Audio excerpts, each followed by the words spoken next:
देखो MP special हमेशा ही एक स्पेशल रहता है क्योंकि आपको परेशान करता है ये करंट अफेयर्स। तो इस करंट अफेयर्स की खासियत क्या है कि इसमें लिमिटेड फैक्ट्स रहते हैं। हर दिन बहुत सारी खबरें नहीं रहती हैं, लिमिटेड फैक्ट रहते हैं, ठीक। लेकिन फिर भी हमने क्या किया है कि इसमें जो पीटी स्पेशल फैक्टों को शामिल कर लिया है।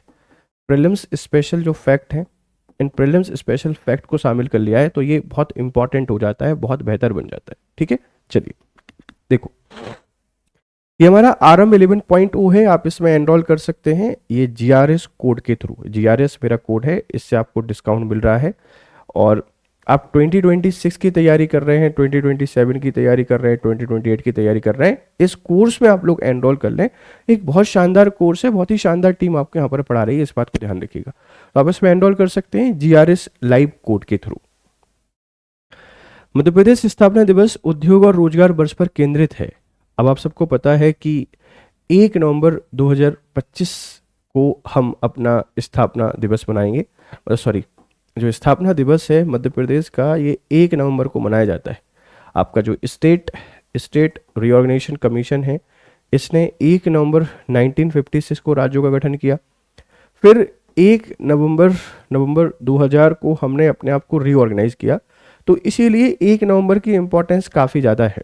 तो मध्य प्रदेश का जो स्थापना दिवस है, ये स्थापना दिवस 1 नवंबर को मनाया जाता है। लेकिन यहाँ पर इम्पोर्टेंट ये है कि जो 2025 है, इस 2025 को हम उद्योग और रोजगार वर्ष के तौर पर सेलिब्रेट कर रहे हैं, इंडस्ट्री और एम्प्लॉयमेंट ईयर के तौर पर सेलिब्रेट कर रहे हैं। आप लोग देखेंगे कि हम जो मोहन यादव हैं आपके सीएम, तारीफ करने के अलावा पीएम की एक काम और करते हैं, छोटा सा छोटा उद्घाटन हो वहां जाकर वो बस खड़े हो जाते हैं और यही चलता रहता है उनका। मुझे बड़े यूनिक सीएम लगते हैं अभी तक की जो अपनी हिस्ट्री है एमपी के, कि बिना विजन के कोई कैसे सीएम बन सकता है। मतलब how can someone be CM without any vision. समझ में नहीं आता कि विजन क्या है, क्या करना चाहते हैं। बस छोटे से छोटा उद्घाटन हो, जाओ जनता से कनेक्ट हो जाओ, अपने आप को सीएम कि हम सीएम हैं ये उनसे कहलवाओ, राइट। तो खैर 2025 को हम लोग उद्योग और रोजगार वर्ष के तौर पर सेलिब्रेट कर रहे हैं। आत्मनिर्भर भारत और आत्मनिर्भर मध्य प्रदेश के नवाचार और गतिविधियों का प्रभावी प्रस्तुतिकरण है।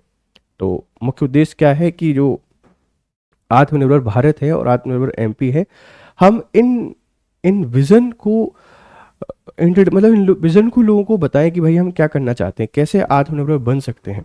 इसी के पर्पज से हम 2025 को रोजगार और, ठीक है, रोजगार और उद्योग वर्ष के तौर पर सेलिब्रेट कर रहे हैं। 1 नवंबर पर चर्चा करेंगे जब 1 नवंबर आएगा, बट ये थीम अभी आपको बता दे रहे हैं कि इस थीम पर इस डे को सेलिब्रेट किया जाएगा। रोजगार के मंदिर हैं उद्योग, ये इंपॉर्टेंट ठीक है, ध्यान रखना। रोजगार के मंदिर हैं उद्योग थीम के तहत कौशल उन्नयन, तकनीक, शिक्षा, उद्यमशीलता और युवाओं को रोजगार से जोड़ने वाली गतिविधियों को प्रमुखता देना है। मतलब इंडस्ट्री जो है इनको रोजगार का मंदिर कहा गया है, इसीलिए कौशल उन्नयन है ना। Highlighting activities linking use to employment under the theme industries are temples of employment. जो इंडस्ट्रीज हैं इनको उद्योग का हमने क्या माना है, मंदिर माना है।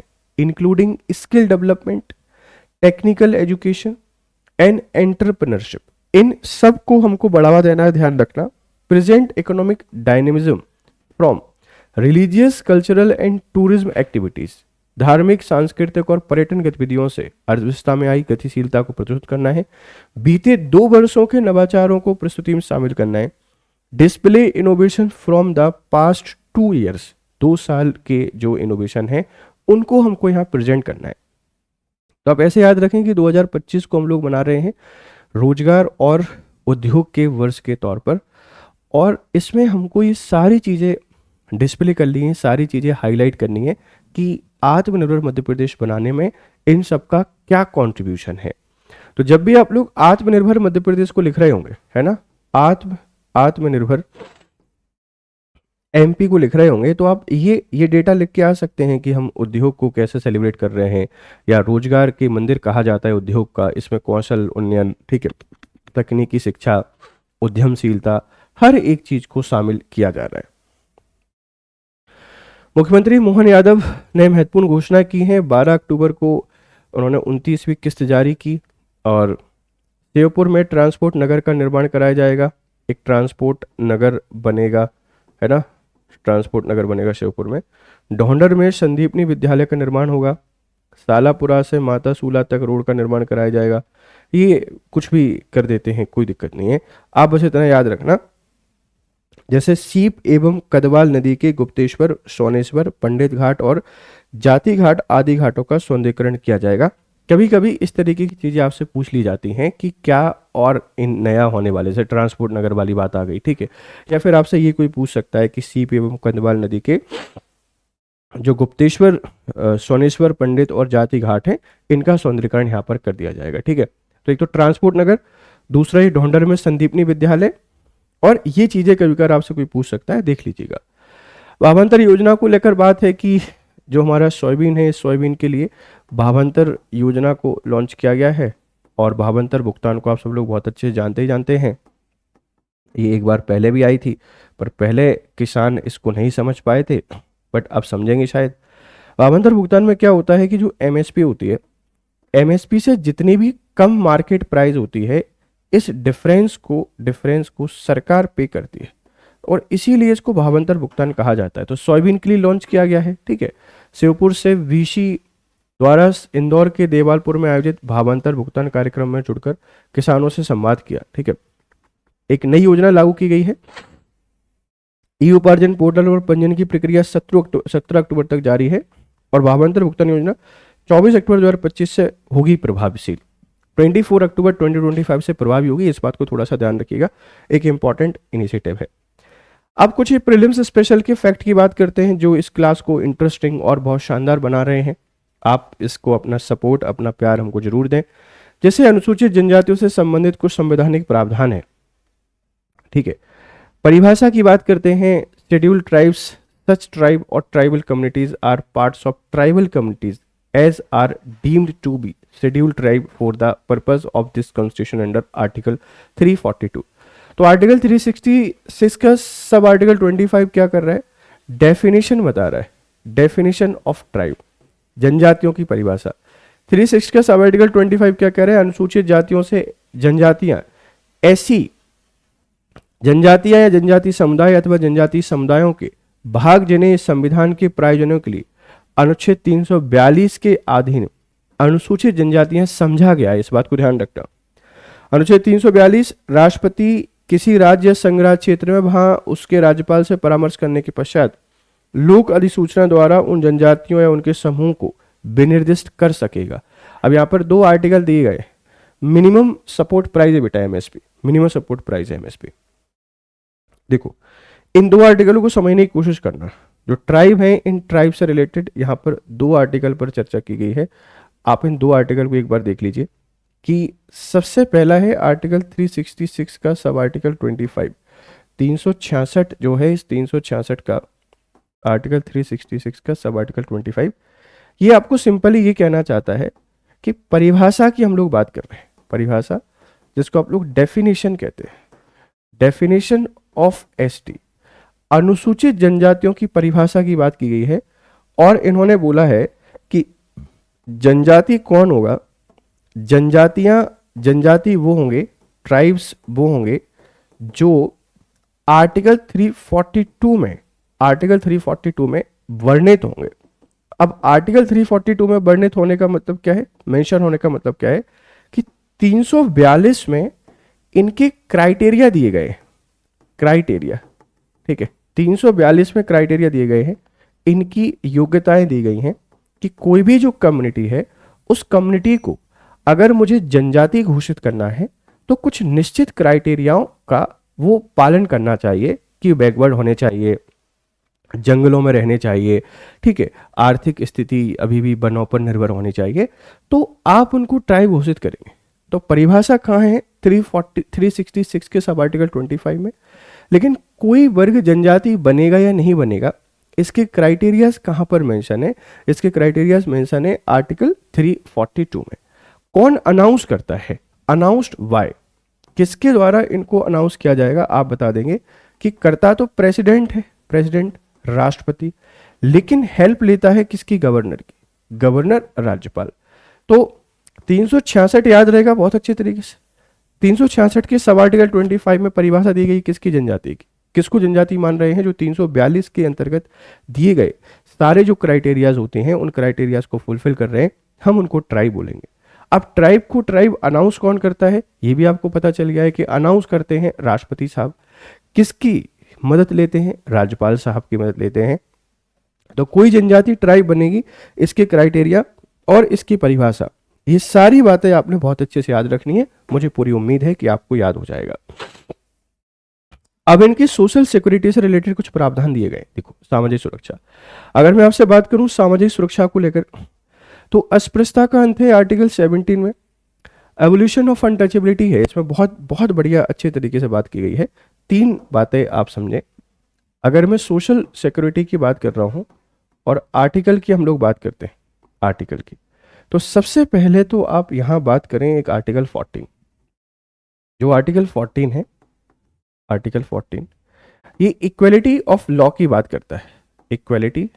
इक्वलिटी ऑफ लॉ, कानून की समता, मतलब हर एक व्यक्ति समान है, किसी के साथ कानूनी तौर पर भेदभाव नहीं किया जा सकता, सब बिल्कुल इक्वल हैं, चाहे वो एससी से आता हो, एसटी से आता हो या कहीं से आता है। तो इक्वलिटी की बात की गई है, कानून की जो समानता है इसकी, आर्टिकल 14 में। आर्टिकल 15 की जब भी आप लोग बात करेंगे, आर्टिकल 15 की जब भी हम लोग बात करते हैं, तो ये आपसे डिस्कशन करता है सोशल इक्वलिटी के। सोशल इक्वलिटी जो सामाजिक समानता है, इस सामाजिक समानता की कि जाति या किसी भी आधार पर आप भेदभाव नहीं करोगे। Article 17 one of the most important article है for all SC and ST community. Article 17 जो अनटचेबिलिटी है, इस अनटचेबिलिटी को प्रोहिबिटेट करता है। अस्पृश्यता के अंत की बात करता है, जिसको छुआछूत के नाम से बोला जाता था। जनजाति या जो शेड्यूल कास्ट है, इन सब के साथ जितनी भी गलत चीजें करते हैं, जितनी भी मिसबिहेव किया जाता है, इन सबको यहाँ पर हमने क्या माना? अनटचेबिलिटी माना। इनको यहाँ पर एक अपराध माना और इन सब से मुक्ति दिलाने के लिए आर्टिकल 17 का प्रावधान किया गया। और इसी के अंतर्गत सरकार ने SC/ST एक्ट बनाया है, SC/ST एक्ट 1989 का, जो एट्रोसिटी एक्ट है। मतलब ये नॉन वेलेबल एक ऑफेंस माना गया यहाँ पर अस्पृश्यता को, अनटचेबिलिटी को। तो आर्टिकल 14 याद रख सकते हैं, आर्टिकल 15 याद रख सकते हैं, 17 याद रख सकते हैं। फिर यहाँ पर आर्टिकल 23 की बात की गई है, 23 जो कि बलात्कार श्रम की बात करता है कि किसी से आप फोर्स लेबर नहीं कर सकते, है ना। ये फोर्स लेबर को प्रोहिबिटेट करता है, जिसको हम लोग कहते हैं बलात्कार श्रम। इस बलात्कार श्रम को प्रतिषेध करता है आर्टिकल 23 और 24 में चाइल्ड लेबर को प्रोहिबिटेट करता है। ये भी SC/ST के जो बच्चे हैं, आप इनसे बाल मजदूरी नहीं करा सकते, ठीक है, बाल मजदूरी को। और 25 में अपने जो रिलीजियस, 25 में धार्मिक स्वतंत्रता की बात करता है जनजातियों की, कि आपके पास धार्मिक स्वतंत्रता है, आप जैसे रहना चाहें वैसे रह सकते हैं, कोई दिक्कत नहीं है। आर्टिकल 46 इनके सोशल इकोनॉमिक राइट की बात करता है DPSP में। ये सारे फंडामेंटल राइट में थे, अब ये कहाँ चला जाता है? DPSP में। ऐसे ढेर सारे आर्टिकल्स दिए गए हैं, ऐसे ढेर सारे प्रावधान किए गए हैं जनजातियों से संबंधित, संवैधानिक और भी कई सारे हैं, पर ये वो इंपॉर्टेंट आर्टिकल हैं जो आपको याद होना चाहिए। 14, 15, 16, 23, 25, ये सारे के सारे आपको पता होना चाहिए किसी भी कंडीशन में, ठीक है। ये 46 मैंने आपको बता दिया है, ठीक है। आर्थिक सुरक्षा की बात करते हैं तो 244 अनुसूचित क्षेत्रों और जनजातीय क्षेत्रों का प्रशासन, administration of schedule areas and tribal areas. 275 संविधान की 5वीं और 6वीं अनुसूचियों के अधीन आवृत विशेषकृत राज्यों को अनुदान की बात करता है। तो 244 में इनके एडमिनिस्ट्रेशन की बात की गई है, प्रशासन की, कि इनका प्रशासन कैसे होगा। और 275 में ग्रांट की बात की गई है कि इनके लिए अनुदान दिए जाएंगे, आर्थिक सहायता दी जाएगी जो 5वीं 6वीं अनुसूची वाले राज्य हैं, इन राज्यों की, ठीक है। अगर जॉब की बात करें तो आप सबको पता है कि 16(4) में रिजर्वेशन की बात की गई है, और जो 16(4)B है इसमें रिजर्वेशन इन प्रमोशन, है ना, इन प्रमोशन। तो ये बात की गई है। तो ये जॉब वाले कुछ आर्टिकल हैं, आप इनको थोड़ा सा देख लीजिएगा। ठीक, चलिए। राजनीतिक सुरक्षा 164(1) में मध्य प्रदेश, छत्तीसगढ़, झारखंड और उड़ीसा राज्यों में जनजातियों के कल्याण हेतु पृथक जनजाति मंत्रालय। Article 164(1) separate tribal ministry for welfare of tribe in the state of Madhya Pradesh, Chhattisgarh, Jharkhand and Orissa. यहाँ पे अलग ही एक मंत्री होंगे, इस बात को ध्यान रखिएगा। 330 लोकसभा में अनुसूचित जाति एवं जनजातियों की सीटों का आरक्षण। Reservation of seats for scheduled caste and scheduled tribe in Lok Sabha. अनुच्छेद 332 राज्यों की विधानसभाओं में अनुसूचित जाति एवं जनजातियों के लिए सीटों का आरक्षण। ये ढेर सारे संवैधानिक प्रावधान है, आप इनको थोड़ा सा देख लीजिएगा। यहाँ से आपसे कोई भी क्वेश्चन पूछ सकता है। 243D में पंचायतों में अनुसूचित जातियों और अनुसूचित जनजातियों के लिए सीटों के आरक्षण की बात की गई है। ठीक है, चलिए। ये फिर हमारा आरएम 11.0 है, आप इसका हिस्सा बन सकते हैं। यूज कीजिए कोड GRS Live। आप इस कोड को यूज करेंगे तो मैक्सिमम डिस्काउंट आपको मिल रहा है, और अपनी प्रिपरेशन हमारे साथ कीजिए बेहतर तरीके से, जो कि बहुत इंपॉर्टेंट है अपने सपनों को पूरा करने के लिए।